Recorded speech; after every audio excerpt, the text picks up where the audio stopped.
Assalamualaikum warahmatullahi wabarakatuh. Salam sehat, Radar Kesmas. Radarnya seputar kesehatan.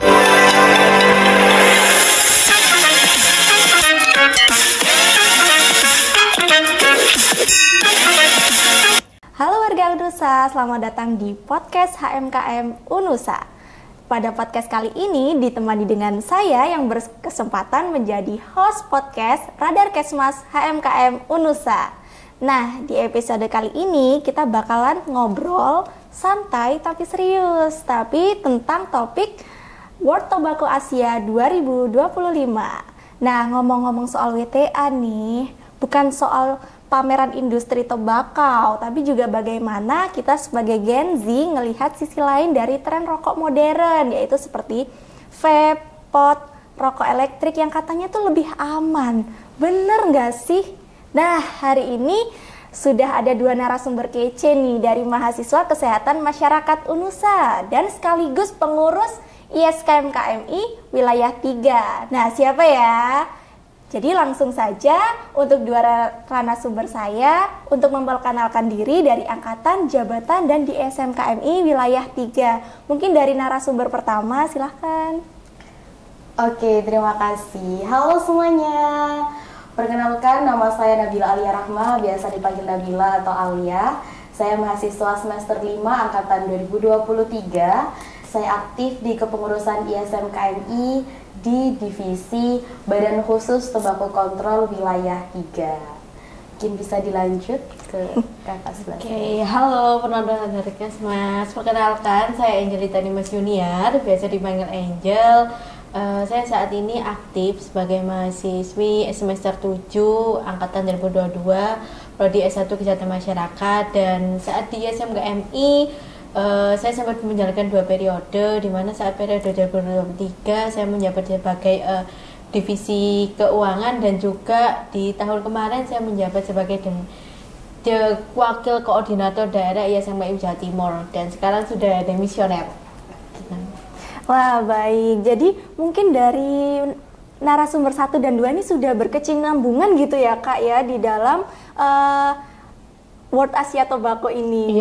Iya, kebetulan kami di tahun 2024 saya juga masih di kepengurusan daerah dengan wakordanya dari Kak Angel. Saya juga sebagai Kepala Badan Khusus Tembakau Kontrol Daerah. Wah, keren banget ya teman-teman untuk narasumber kita hari ini. Jadi mungkin kita langsung saja ya Kak ya untuk masuk ke topiknya. Kayaknya seru deh Kak ya untuk membahas dengan narasumber kita kali ini. Jadi dimulai dari fenomena Kak. Fenomena yang paling sering kita lihat itu seperti di kafe, kampus, bahkan itu Kak di tongkrongan. Nah, itu menurut kakak-kakak sebagai bagian dari Gen Z ngerasa vape itu bagian yang paling penting gitu Kak dari lifestyle kita gitu Kak, dari Gen Z itu biasanya tuh seperti itu. Dari menurut kakak gimana? Oke, ini dari saya dulu atau Kak Angel dulu nih? Boleh, dari narasumber pertama dulu boleh. Oke, kalau menurut saya tentang Gen Z, di lifestyle Gen Z seperti di tongkrongan dan lain-lain terkait dengan rokok, vape, itu memang mereka lifestyle-nya seperti itu ya, dari lingkungan dan juga pergaulan. Jadi pergaulan Gen Z itu kan udah bebas banget nih ya. Pergaulan kita sebagai remaja itu juga udah bebas dan luas lagi, apalagi di tongkrongan nih Kak. Kalau semisal ada temen yang nggak ngerokok atau nge-vape gitu kan, kadang ditawarin tuh, dicobain, cobain gimana sih rasanya gitu. Cobain nggak ngerokok, nggak asik, nggak nge-vape, nggak keren gitu kan. Iya, bener banget. Kalau menurut saya sendiri, ngerokok atau vape itu adalah satu kebiasaan buruk bagi Gen Z, karena nantinya bisa merusak masa depan mereka. Kenapa kita ngobrol ke masa depan? Ya karena rokok dan vape itu salah satu hal yang bisa merusak kesehatan kita. Mereka itu membunuh secara perlahan-lahan loh, nggak yang langsung kena penyakitnya. Mungkin 10 atau 20 tahun ke depan bisa jadi penyakit serius untuk kita, apalagi untuk kesehatan tubuh kita. Mungkin itu sih dari aku. Iya, bener banget guys. Jadi mungkin yang disampaikan dengan narasumber pertama itu memang benar ya guys ya, itu di lifestyle di kalangan Gen Z itu memang seperti itu. Jadi mungkin bisa dilanjut dengan narasumber yang kedua. Oke, baik. Jadi ini kan berhubungan dengan lifestyle Gen Z ya, dimana biasanya pasti Gen Z itu berhubungan dengan kalangan anak-anak muda. Nah, memang dominan pada usia segitu tuh rata-rata mereka ingin leluasa, bebas dimanapun. Benar. Habis itu mereka ingin mencoba sesuatu yang baru. Apalagi kadang beberapa anak muda itu aku kepengen kayak mencoba hal baru di tempat baru. Jadi sesuatu tuh banyak mereka cobain, dan itu memang dominannya di kalangan usia muda itu memang seperti itu gitu kan. Nah, akan tetapi namanya Gen Z ya, seiring dengan berjalannya waktu, updating yang ada, informasi di sosial media yang semakin pesat gitu kan. Nah, itu akan membuat dia mencari tahu vape itu sebenarnya apa. Nah, dari mencari tahu itu justru yang mencoba dia ingin merasakan vape itu seperti apa sih rasanya gitu kan. Nah, apalagi tadi betul yang dibilang sama Kak Nabila Alia, biasanya kalau nggak ngerokok nggak keren Iya, gitu. betul. Terus habis itu juga ikut-ikutan temen gitu kan. Nah, memang ini kembali lagi terkadang juga berpengaruh dengan karakter masing-masing orang gitu kan. Kalau memang dari anak Gen Z-nya itu karakternya, ya walaupun di kalangan lingkunganku ini banyak yang vape, banyak yang rokok, tapi memang di diriku ini nggak mau berkeinginan untuk merokok, ya memang itu tidak akan diterapkan gitu. Akan tetapi yang sesuai dibilang oleh Kak Alia, kalau memang aku kepengen ikut-ikutan nih dengan teman-temanku, pengen dengan ikut-ikutan di kalangan lingkungan lainnya, nah itu maka akan dicoba kayak gitu. Padahal memang tahu sih bahaya banget ya teman-teman terkait vape, habis itu terkait rokok. Vape kan pastinya lebih bahaya nih karena dia rokok elektrik gitu kan. Nah, akan tetapi kadang udah tahu resiko kesehatannya bagi tubuh itu gimana, tetap dilanjutin Cobain aja. ya Kak, karena penasaran Iya, itu betul. Kak. Iya. Ya. Apalagi didukung dengan lingkungan yang mendukung nih. Iya, Kadang ada betul. tempat tongkrongan atau kafe itu yang kawasan rokok, kawasan yang tidak merokok. Tuh kadang kita lihatnya, ya syukurlah ada kawasan yang tidak rokok. Tapi untuk yang kawasan merokok berarti kafe tersebut atau tempat tongkrongan tersebut mendukung nih aksi teman-teman betul. untuk merokok seperti itu. Iya bener banget Kak, apalagi tuh kalau di zaman sekarang itu yang lagi hektik itu vape Kak, rokok elektrik seperti itu. Apalagi itu kan menyerangnya di kalangan anak-anak muda itu Kak ya, baru mulai mencoba, apalagi tanpa pengawasan orang tua Kak itu. Betul. Ya, jadi seru banget ya guys ya untuk pembahasan kali ini. Jadi kita lanjut dulu Kak untuk pembahasan berikutnya. Nah, jadi di sisi advokasi Kak, apalagi kita itu sebagai mahasiswa kesehatan harus paham Kak terkait advokasi. Dan bagaimana sih industri tembakau itu bisa menyelundup gitu ke pola pikir Gen Z gitu Kak. Mungkin dari kakak-kakaknya bisa berpendapat tentang hal itu Kak. Mungkin dari narasumber kedua. Oke, baik. Karena ini berhubungan dengan industri yang dominannya biasanya industri besar ya. Apalagi ini with tobacco Asia. Bener. Itu terjadi di Surabaya. Nah, dominannya di Surabaya memang banyak itu industri-industri besar, industri terkenal gitu. Karena bagaimana sih caranya dari industri ini kok bisa mereka merajuk dan bisa mencuci pikiran gitu anak-anak muda gitu kan.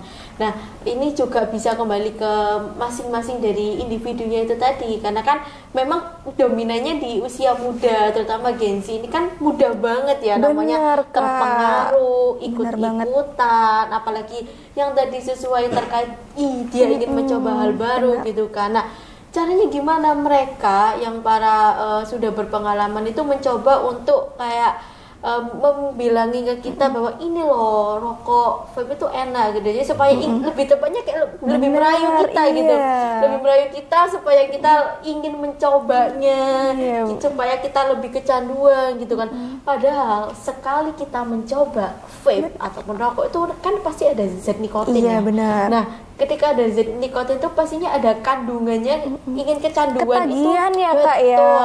Kecanduan, ketagihan itu akan terus menerus dilakukan kayak gitu. Nah, dari pihak-pihak industri, habis itu dari yang perusahaan-perusahaan lainnya juga. Nah itu mereka memang cara mempromosikan rokoknya itu dengan mempengaruhi Gen Z-nya itu tadi, Benar. supaya Gen Z ini bisa membantu mereka untuk mempromosikan rokoknya ini tadi. Nah, untuk promosinya dengan cara apa? Banyak banget yang mereka lakukan.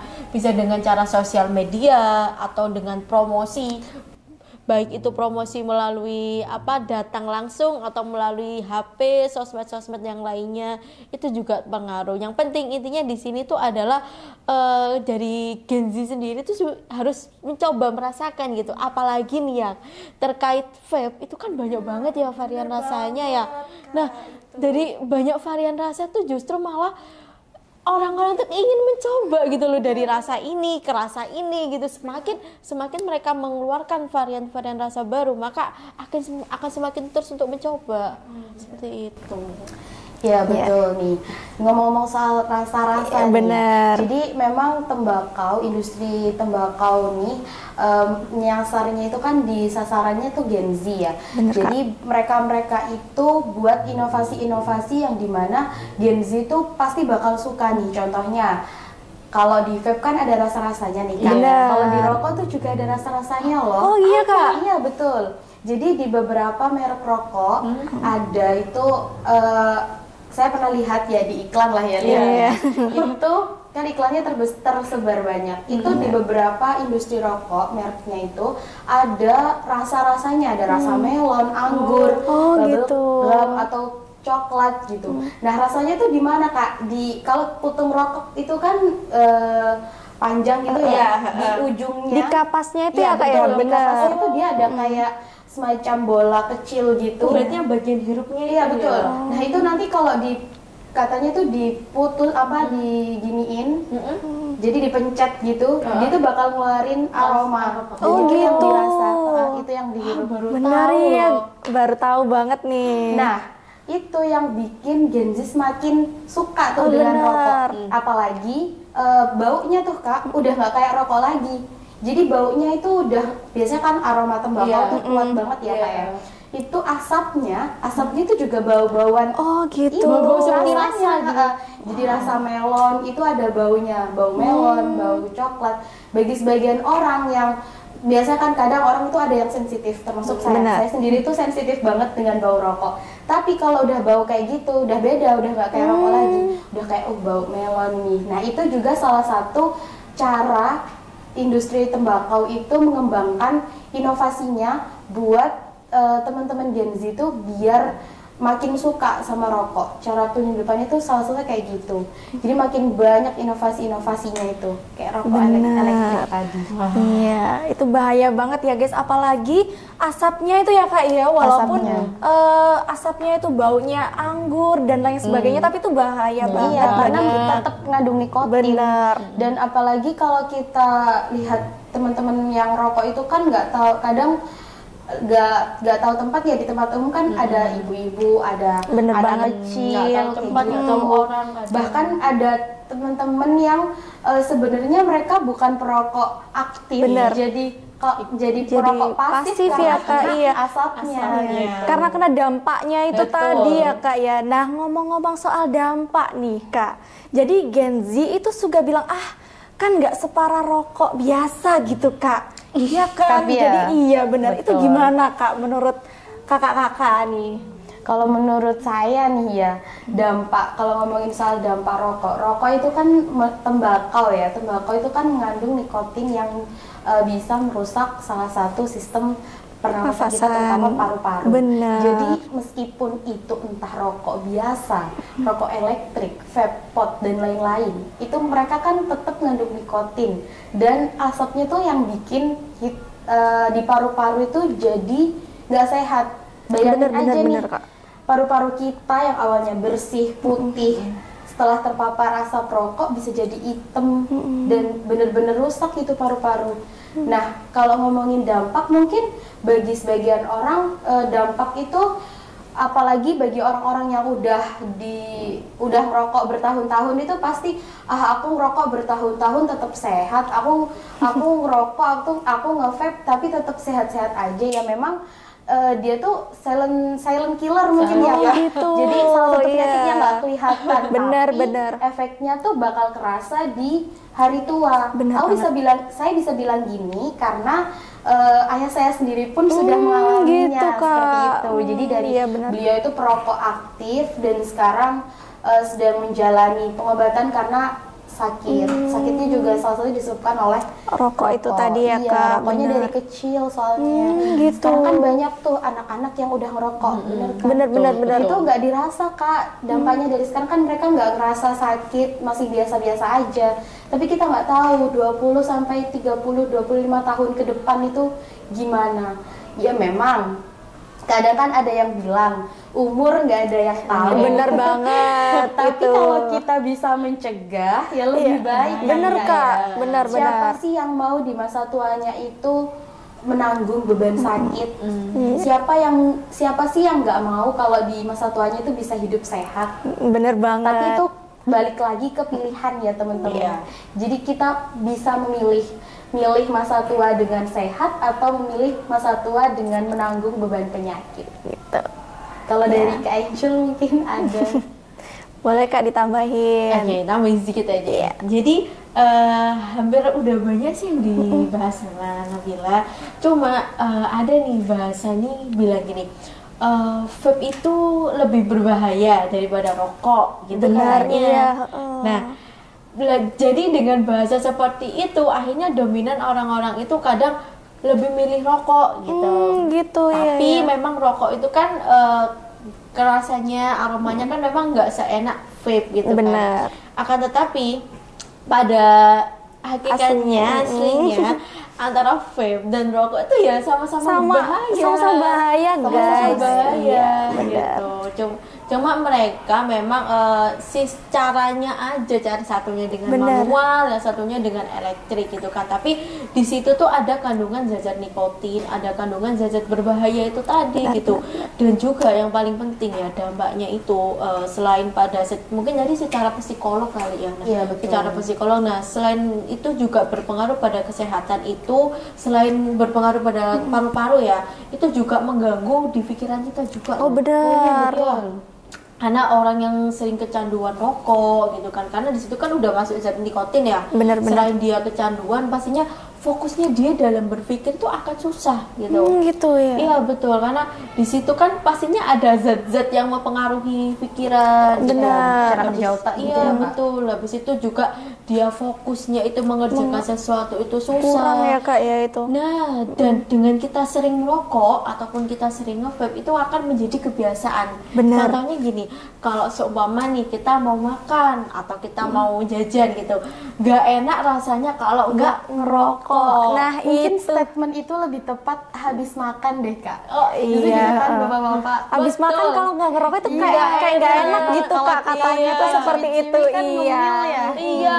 Kalau kita habis makan ngemil kan lebih enak banget ya. guys. Nah, kalau habis makan kadang ngerokok gitu. Soalnya kadang itu gini, kadang itu ada yang nggak makan tapi cuma ngerokok Kak. Nah itu bahaya Kak. di dalam banget ya. Iya betul. Padahal di dalam tubuhnya itu belum kemasukan makanan apapun, lambungnya posisi kosong, tapi langsung dimasukin rokok. Jadi itu bahaya. Bener banget. Iya sih, bener banget. Apalagi sekarang itu kan kadang ada yang bilang vape itu lebih murah daripada rokok. Misalnya rokok kan sehari habis berapa pack gitu kan. Iya. Mahal kan ya rokok. Mahal banget iya lebih. Kalau vape kan kita cuma beli liquidnya aja aja. ya kan. Nah, itu juga salah satu branding mungkin ya, branding agar orang-orang tuh lebih banyak yang suka vape. Benar. Jadi guys, kesimpulannya itu sehat itu pilihan, betul begitu Kak ya. Betul. Nah, jadi kita lanjut ya Kak ya. Boleh. Jadi kita ngomong-ngomong soal advokasi, jadi peran mahasiswa itu pas banget Kak, karena di sini itu bukan cuman pengurus ISMKMI saja, tapi juga bagian dari Direktorat Badan Khusus Tobacco Control atau wilayah yang biasanya disebut dengan BKTCD atau BKTCW. Betul begitu Kak? Betul. Nah, yang bekerja langsung di isu pengendalian tembakau. Jadi boleh cerita sedikit nggak Kak? Itu kira-kira apa saja sih peran BKTCW dan peran BKTCD di kesehatan masyarakat seperti itu. Boleh diceritain nggak Kak? Boleh, Gimana boleh tuh? banget. Oke, sebelum kita ceritain tentang WTA di tahun lalu dan tahun sekarang tuh perbedaannya gimana? Ya ini kita bahas WTA ya kan tadi dari moderator udah bahas tentang advokasi. Jadi sebenarnya kalau bahas tentang advokasi itu bukan dari BKTCD atau BKTCW aja nih. Mungkin dari sobat sehat di sini ada yang bingung nih. Kita dari tadi bilang BKTCD, BKTCW itu apa? Mungkin bisa dijelaskan ya betul. Kak ya. BKTCD itu Badan Khusus Tembakau Kontrol Daerah. Jadi dia itu dinaungi oleh daerah. Kalau di sini Jawa Timur ya Kak. Benar. Kalau BKTCW itu Badan Khusus Tembakau Kontrol Wilayah. Jadi dia di satu tingkat lebih tinggi dari daerah di wilayah 3 kebetulan di area Jawa Timur ini. Nah, ngomong-ngomong soal advokasi, selain dari teman-teman BKTCD dan BKTCW, advokasi itu kita juga kerjasama dengan divisi Advokil. Betul. Jadi memang kalau dibilang ini tugas dari anak BKTCD, BKTCW, oh enggak, kita semua bareng-bareng ya Kak ya. Gitu. Jadi kita sebagai anak ISMKMI itu apa? Ikatan Senat Mahasiswa Kesehatan Indonesia. Benar. Betul, Ikatan Senat Mahasiswa Kesehatan Masyarakat Indonesia. Jadi sebuah organisasi senat yang menghubungkan teman-teman kesehatan masyarakat di seluruh Indonesia. Nah, kita itu berfokus di isu-isu kesehatan teman-teman. Memang, nah kebetulan hari ini kita kan bahas tentang isu tobacco atau tembakau. Jadi memang di isu tembakau ini memang isu yang nggak pernah ada hentinya ya Kak. Yes, betul banget. Jadi dari tahun ke tahun tuh eksis terus gitu. Kalau isu yang lain udah ketelan nih. Kalau isu tobacco atau tembakau nih eksis terus ya Kak dari tahun ke tahun. Iya, betul. Nah mungkin nih ya dari Kak Angel bisa menceritakan nih dari tahun 2024 kemarin isu WTA gimana nih? Jadi nanti saya bakal ceritain isu WTA versi 2025. Oke, baik. Jadi WTA itu pada tahun 2024 gitu kan, dimana kita sempat menjalaninya tuh secara offline. Tapi kita waktu itu konsepnya itu kita mendobrak bahasanya, gebrakan. Dulu tuh ada namanya gebrakan WTA ya kan. Nah kita dulu itu melakukan gebrakan WTA itu melalui offline dengan kita datang langsung ke tempat outputnya WTA itu tadi, dan juga kita melakukan secara online gitu. Nah untuk secara online-nya itu kita melakukan dengan kita melakukan promosi atau kita melakukan larangan melalui sosial media, baik itu dari Instagram, Twitter ataupun YouTube, dan juga selain itu kita juga sempat mengirim surat-surat undangan gitu di stakeholder. Nah pada WTA tahun 2024 gitu kan, dimana saat itu ada beberapa nih organisasi besar seperti ISMKMI, habis itu PMI, habis itu WITT, Wanita Indonesia Tanpa Tembakau. Ini kayak organisasi ibu-ibu gitu ya. Ibu-ibu khusus. Bagus ya kayak itu kayaknya ya. Kontra dengan tembakau. Iya. Dan yang paling penting ada satu organisasi yang menaungi kita waktu itu yang menjadi pion gitu, yang menjadi leader, yang mengawal kita, yang membimbing kita. Nah saat itu ada RGTC UNER. Jadi RGTC itu adalah sebuah organisasi riset tentang tembakau. Oh gitu. Ya betul. Nah saat itu, karena kan saat itu kejadiannya kan di Surabaya ya. Jadi akhirnya kita teman-teman ISMKMI terutama yang di Surabaya itu bertepatan, ayo minta tolong untuk membantu nih untuk mengawal BTA dengan mewakili ISMKMI gitu kan. Nah karena kita juga kan institusinya posisinya berada di Surabaya gitu kan. Nah saat itu juga Nabila Alia dia memang terfokuskan di divisi BKTCD gitu. Jadi memang itu yang khusus menangani terkait tobacco kontrol gitu. Nah akhirnya awalnya itu kita diajak rapat nih. Kita rapat, kita membahas terkait dobrakan apa sih, langkah-langkah apa, strategi apa yang harus kita lakukan untuk menghentikan supaya WTA ini tidak terjadi gitu kan. Nah, berbagai upaya sebenarnya sudah banyak kita lakukan gitu, baik kita melakukan upaya secara datang offline, kita datang online itu saat itu kita membawa poster, kita membawa stiker gitu, dan juga kita bahkan sempat diwawancarai oleh wartawan saat itu. Nah, dan juga untuk melakukan gebrakan secara online saat itu bekerja sama juga dengan Instagram Suara Tanpa Rokok, di mana itu juga berkaitan kita mendokumentasikan terkait ini loh, tempat-tempat di mall yang sedang terjadi WTA gitu, karena memang saat itu tempatnya benar-benar nggak terlihat gitu, karena memang gitu. Iya, kurang tersorot gitu, nggak ada aktivitas ada aktivitas jadi gitu. Dari mereka memang privat gitu kan Iya. Dari luar mallnya itu nggak ada spanduk atau banner atau poster yang terkait dengan acara itu, dan bahkan untuk masuk ke venue-nya pun ada banyak persyaratannya. Salah satunya waktu itu harus di atas 21 tahun. Iya. Oh gitu. Kan posisinya kita tuh kan mau masuk ya, tapi kita belum mencapai umurnya gitu. ya Kak. Iya. Terus gimana tuh Kak? Nah, Bisa masuk nggak? Ada dua ya Kak waktu itu satpam. Iya. Ada dua security, ada dua pos jaganya gitu buat ke venue-nya, jadi emang sulit banget. nah saat itu karena kan memang untuk masuk ke venue atau tempat itu kan terbatas ya. Iya. Selain dia dibatasi dengan usia minimal 21 tahun, selanjutnya tuh yang datang itu rata-rata memang berwirausaha. Oh iya, jadi dari kalangan bisnis waktu itu. Betul. Kalau misalnya mahasiswa pelajar itu kayaknya Nggak nggak boleh, bisa. nggak bisa. Oh gitu. Iya, jadi orang-orang yang datang itu kan itu even se-Asia ya. Jadi yang datang tuh pasti orang-orang penting di dunia bisnis terkait dengan tembakau. Jadi mereka tuh yang datang semacam bisnismen, terus habis itu influencer, karena mereka butuh branding. Jadi banyak influencer, konten kreator yang datang ke sana. Jadi waktu itu kita menyamar. Gitu. Iya. Bisa Kak ya, tapi ya. Tapi cuma kayak Angel aja sih. Saya terlalu dini mungkin ya wajahnya. Itu gimana Kak ceritanya bisa masuk gitu? Nah, itu pertama gini, memang dari kita saat kita diskusi itu sebenarnya sudah dikonsep bahwa cukup 2 orang aja yang usianya di atas 21 tahun dan dia sudah daftar. Jadi ceritanya kalau mau masuk ke venue itu harus daftar terlebih dahulu gitu. Iya, Nah, terus pertama 2 orang perwakilan dari kita, dari RGTJ dan juga teman-teman organisasi lainnya tuh datang di sana untuk memantau gitu.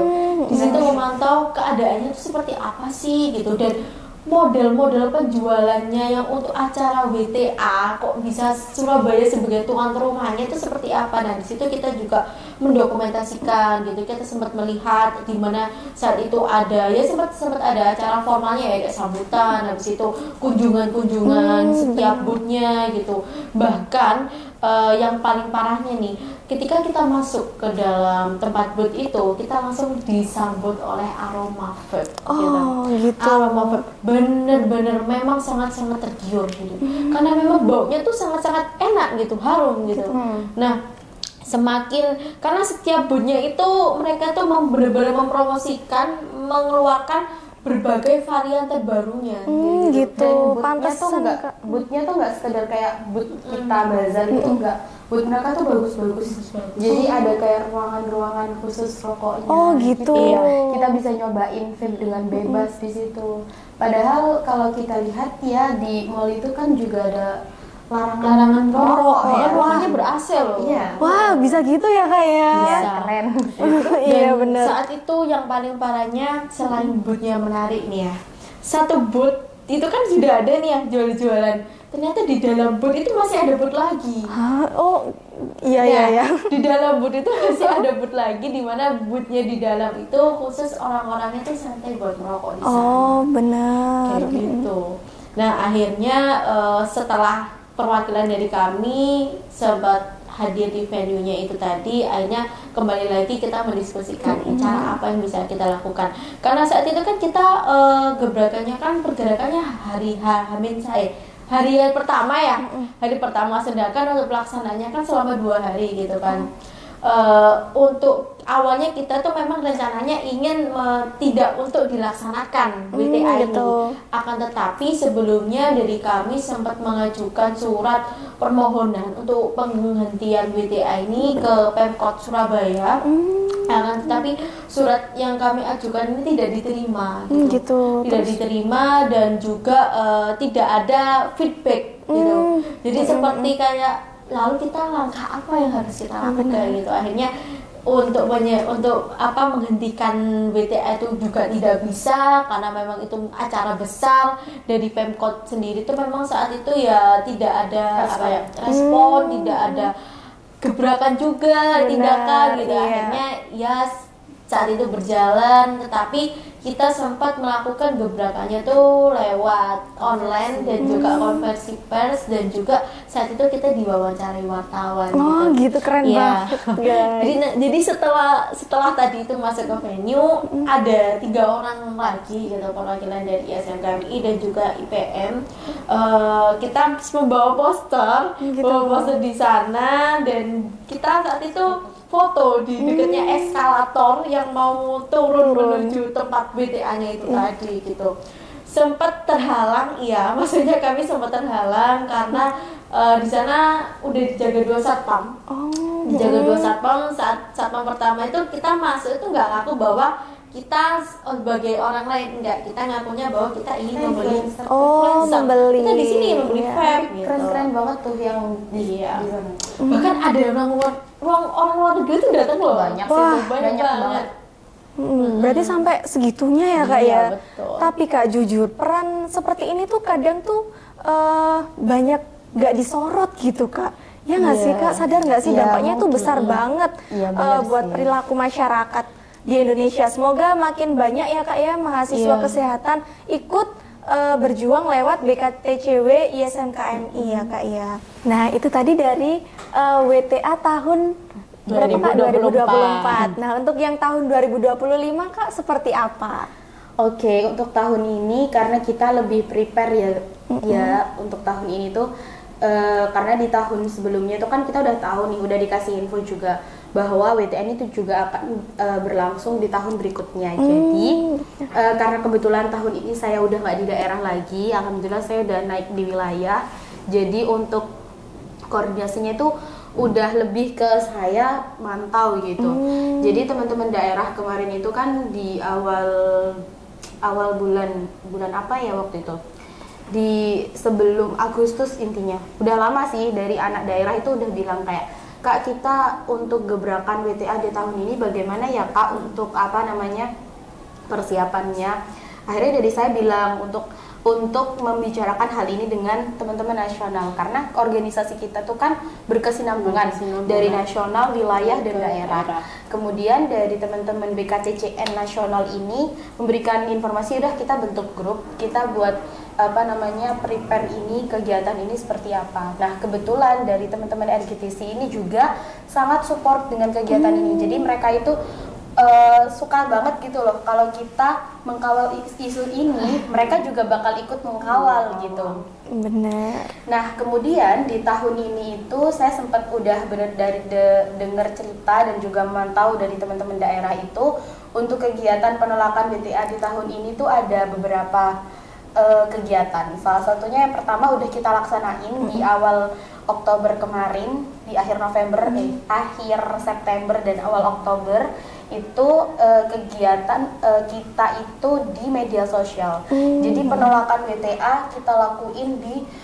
media sosial, yaitu berupa @yours di stories Instagram dan juga post di feed Instagram masing-masing institusi. Jadi yang buat konten dan juga posternya itu dari teman-teman daerah Jatim. Kemudian dari teman-teman daerah Jatim itu memberikan arahan ini buat memposting @yours ini, mengunggah postingan @yours dan juga feed Instagram ini ke teman-teman ISMKMI institusi di seluruh Indonesia. Benar. Jadi kita mainnya media sosial karena di media sosial ISMKMI itu kan organisasi LDR ya. Iya, Kita bener mainnya banget. di Instagram. Iya. Jadi Instagramnya ISMKMI itu kan banyak banget pengikutnya. Iya, Kalau benar. kita buat @yours gitu, yang bakal ikut itu bakal sampai ya, banyak Kak. banget. Bener banget. Karena di hampir setiap institusi kesehatan masyarakat di Indonesia itu pasti punya Instagram. Jadi kita mainnya di situ. Apalagi Gen Z kan. Bener. Gen Z itu mainnya media sosial. Iya. Jadi kita main di media sosial itu buat postingan @yours sama feed di story Instagram.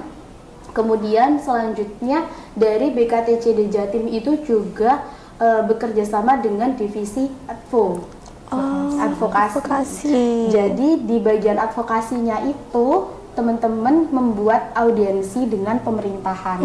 Gitu.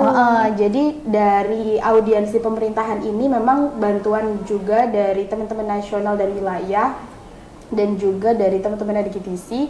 Kita audiensi ke pemerintahan khususnya ke Pemkot Surabaya. Jadi pemerintahan-pemerintahan yang ada di Jawa Timur seperti itu. Dan menghasilkan sebuah konferensi pers yang dilakukan secara online hari ini. Oh gitu Kak. Iya benar. Jadi hari ini kalau ini bakal mungkin saya nggak tahu ya ini bakal diposting kapan. Tapi kegiatan untuk konversi pers ini dilakukan pada tanggal 20 Oktober. Benar, hari ini. Nah itu.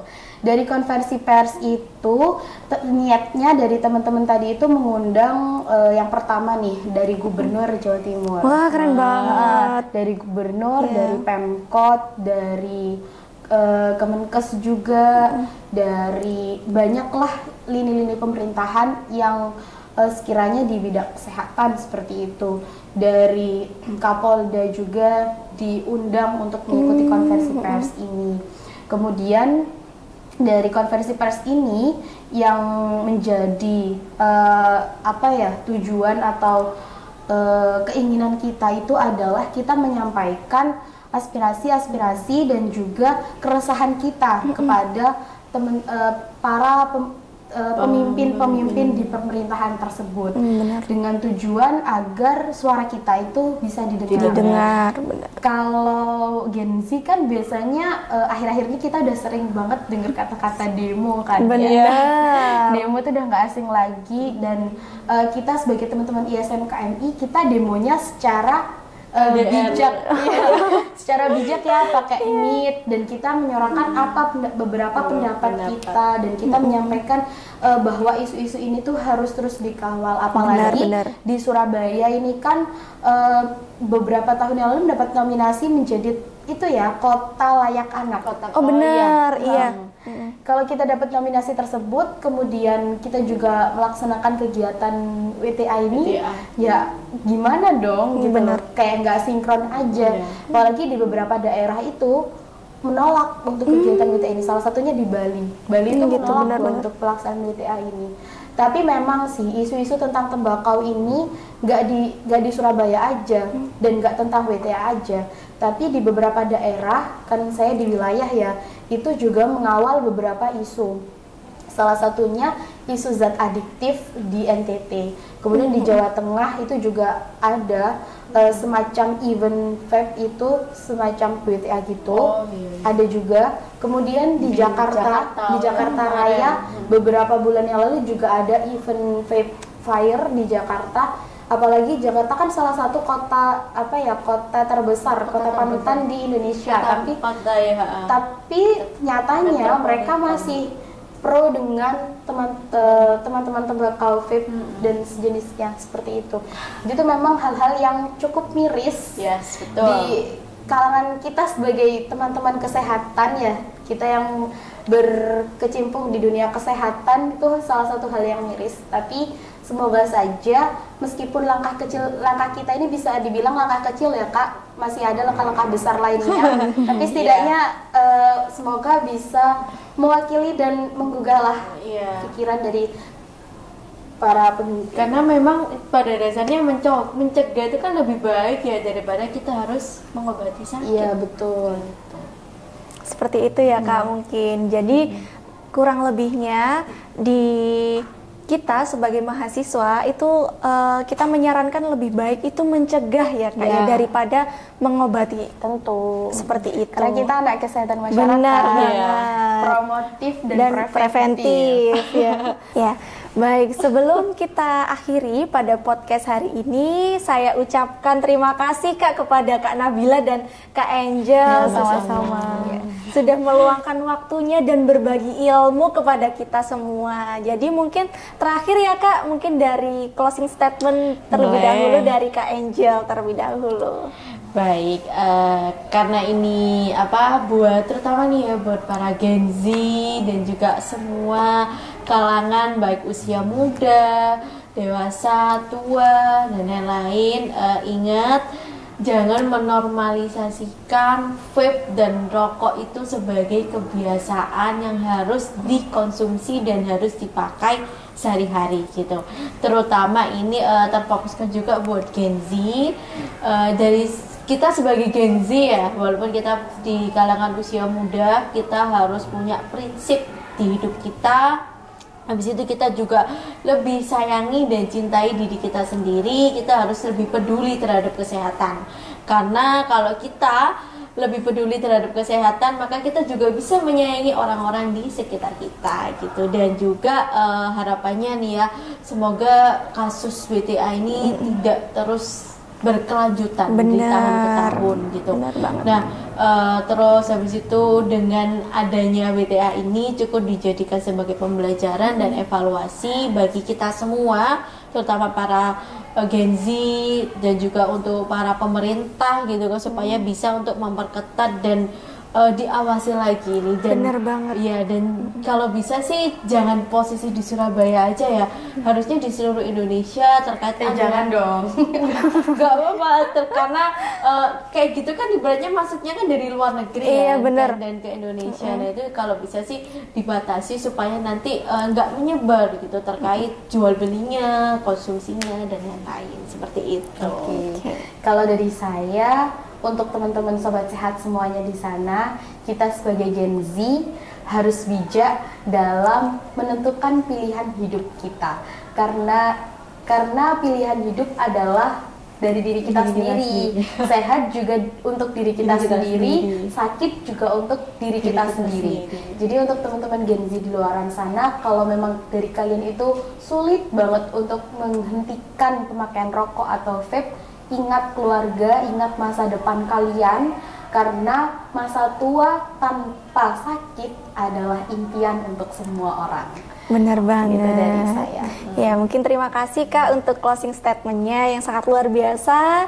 Ya, mungkin sekian saja episode pada podcast hari ini. Saya Dila, selaku pembawa acara pada podcast hari ini.